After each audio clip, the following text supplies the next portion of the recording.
Alright guys, let's see what happened. Basically, as we discussed in the previous video, price kind of approached the 4 hours Bollinger Bands baseline, and then it was the decision point. Actually, after that, the price moved above this baseline, and now we are trading somewhere at $9,050, so kind of establishing the rising trend. But again, if you look at in a more global way, then we have this resistance line over here, and we are basically didn't break this line yet. We also have the support line, but this doesn't have many points. It's basically like one, and this is the second point, like broad area, which can be counted like many points, just probably 1 point. And still, this is the narrow range where probably something will happen. And if we are about to go higher, we need to first, of course, break this trend line. And yeah, this is a tricky thing, because first of all, you see this volume was very, very low here, even comparing with the volume which we had on this dump. So it is pretty much as a manipulative move. And if you look at the shorter time scale, let's say 1 minute time frame, then you will see that the rise happened basically within like 2-3 minutes.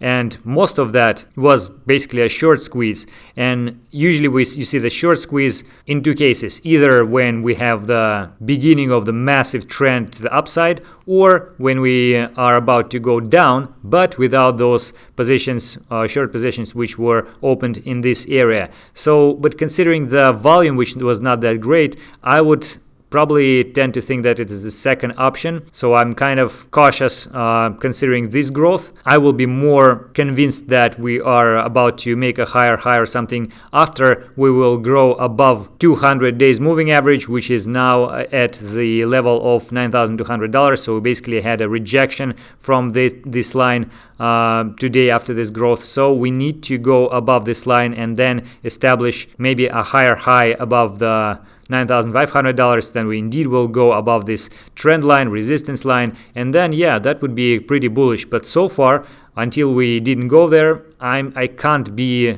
100% bullish, although this rise was rather fast after this drop. So technically we can consider this as a bear trap, unless the thing which is happening right now is a bull trap. So there are a few things which I don't really like at the moment. So first of all, you remember we were looking at the BitMEX funding and premium index. And yeah, here it was kind of neutral to negative, which means that the move to the upside is more likely to happen. And yeah, that's exactly it. So meaning that some people are tending to go negative, tending to buy more shorts, and before moving even lower, because there are a lot of the long orders were collected over here, they need to be liquidated and stopped out. But before that, it's nice to move the price a little bit higher to shake out all of those shorts, and this is exactly what happened. So in this scenario, it is very unlikely that the price will go massively up, because all those long positions will have a chance to close in profit, or at least break even, which, well, huge players, whales, they don't want to have, because this is their liquidity. And right now you see this indicator is again positive, which means that probably we are about to go down, like, well, not now, not necessarily like in an hour or a day, but again, like we were waiting here for several days, and yeah, eventually we had this drop. So maybe if we'll continue to do the same performance, then we'll see the same drop, maybe even lower. I would bet it will be even lower. Another thing which I don't like is that on the major indicators like RSI, stochastic RSI, MACD, 4 hours time frame, you have the bearish divergence hidden, but still. So you see the highs over here are lower and on the price, but on the indicator value they are higher. So we have the higher highs on all of the major indicators. And for the MACD, you would have to look at the histogram, and on the negative side there's also a high basically here, and this is not a high, so it's also the higher high. So it's like all of them on 4 hours time frame, which is quite strong, show shows this bearish divergence, which means that the price will probably go down, especially if you'll consider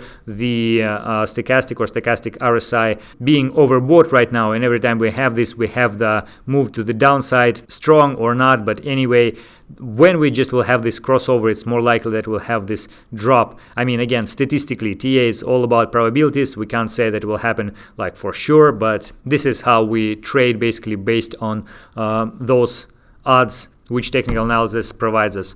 And another thing which I would point out is CME. Another gap is formed basically today when we had this rise above $9,000, and CME closed before the weekend at 8,880 or about so, and now we are above $9,000, so we have this gap to $8,900. And even though we will go higher, maybe if we will go higher, then that would be like a threat.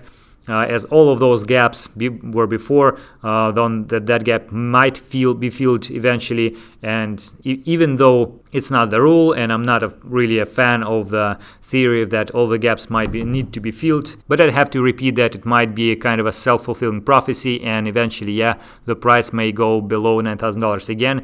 And again, if it will, then more longs will be liquidated and the price could be dragged even lower in this area, and then eventually even more longs will get liquidated, and that fuel we can go much lower, and that would be a really dangerous point. So, but anyway, let's look at this trend line. Let's look at the 200 days moving average, and yeah, so far we have a chance for the growth, and let's trade it correspondingly. That is it for today, guys. I hope that it was useful. Thank you for watching.